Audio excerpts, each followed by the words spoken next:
The day my boss revealed his secret feelings for me. Keep watching. You won't believe it. It was a typical Friday evening at the office, the kind of day where everyone else had already packed up, eager to start their weekend. The air was filled with the distant clinking of coffee mugs, the shuffle of shoes in the hallway, and the occasional phone ringing with a call no one was eager to answer. But I stayed behind. As I often did. Determined to finish the quarterly report before Monday, because, well, someone had to. By now, the usual office buzz had been replaced by an eerie silence.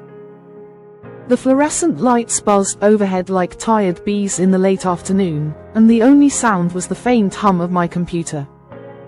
The sun, like the office workers, was preparing to clock out for the day, casting a golden glow across my desk. The kind of golden glow that makes everything feel just a little more dramatic than it really is.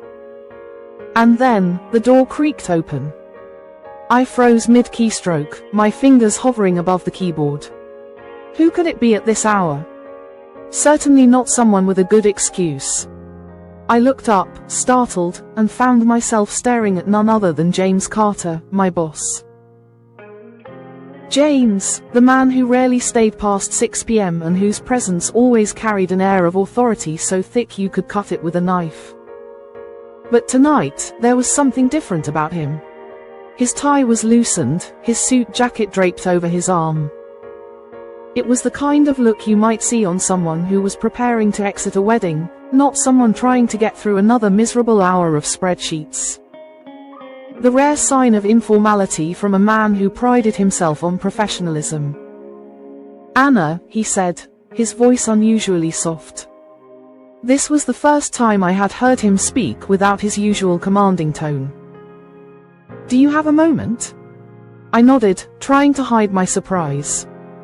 James never lingered after hours, and if he did, it was never to chat. He stepped inside, closing the door behind him with a quiet click that felt way too dramatic for a Friday night. My heart skipped a beat. There was something in the way he was standing, something about his posture, the way he held himself that felt quite off. It was like I could see the tension in his shoulders, the deep breath he took as though he were preparing for something big. This was no casual conversation. "I wanted to talk to you," he began, sitting down on the edge of my desk. The sudden proximity made me feel even more self-conscious than I already was. His dark eyes met mine, steady and unblinking, as if searching for something in me, something I wasn't sure I even had. "You've been doing excellent work lately. I hope you know how much I value you." The compliment caught me completely off guard. My mouth went dry. "Thank you, Mr. Carter," I stammered, wondering if I had somehow imagined it. Was he actually giving me a compliment, or was he secretly preparing to fire me in the most emotionally manipulative way possible? "That means a lot." He chuckled softly, as if to reassure me. "James," he corrected gently. "Call me James." "James," I repeated, the word feeling strange on my tongue, like I had just slipped into a new level of intimacy without warning. This wasn't a conversation I was used to having with my boss. Not by a long shot. For a moment, there was an awkward silence. Neither of us seemed to know what to say next. The hum of the office air conditioner seemed louder now, as if the whole building had stopped to listen in on our conversation. Then, suddenly, without warning, he leaned forward, his voice dropping to a near whisper. "Anna, have you ever felt like you were standing on the edge of something, unsure whether to take the leap?" I blinked. Did I hear that correctly? Was he talking about work?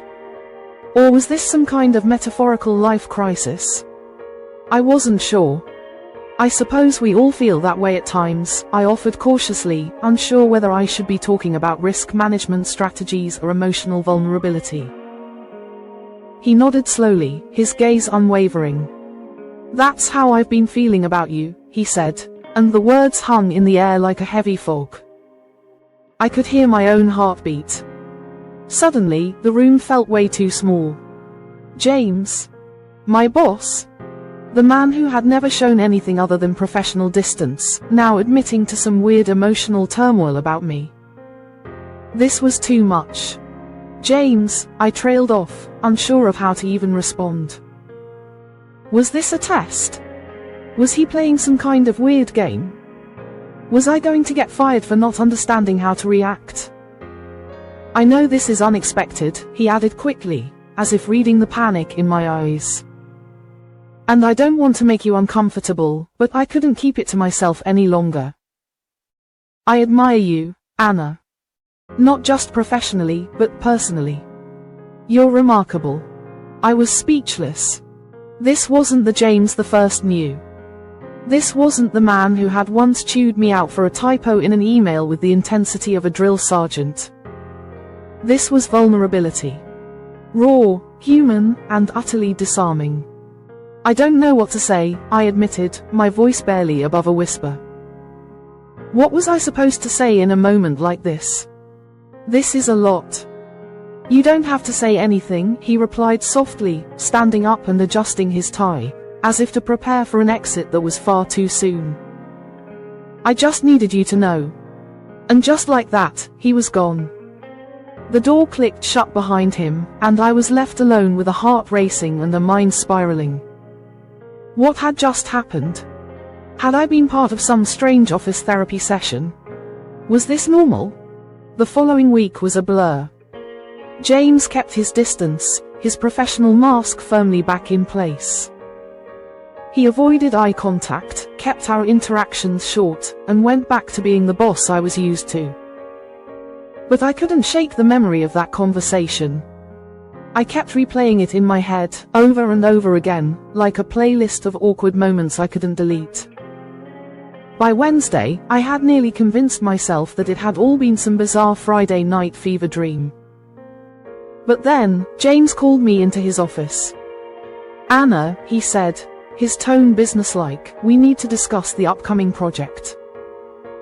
I sat down, trying to focus on the spreadsheets in front of me, but all I could think about was the uncomfortable tension between us. The air was thick with unspoken words. He drummed his fingers on the desk. I tried to ignore it, but it felt like a countdown to an explosion.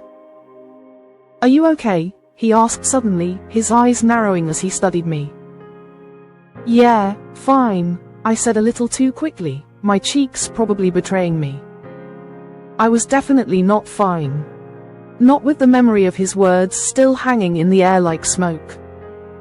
He sighed, running a hand through his hair. Look, about what I said the other night, it's fine. We can just forget about it, he said, trying and failing to sound casual. I nearly choked on my own response. Absolutely. Let's just pretend it never happened. But we both knew better. He saw through my act, and I saw through his. I don't want to forget it, Anna, he said, a wry smile tugging at his lips. My honesty might be a bit unprofessional, but I meant every word. I understand if you need time to process it. The room felt smaller, the air heavier. My heart raced as I searched for the right words. I don't want to complicate things. And in that moment, I realized, perhaps it was already too late for that. Thanks for watching. Leave a comment below the video letting us know how you feel about this experience. Don't forget to subscribe to my channel. Click the thumbs up button to like. New videos will be uploaded regularly.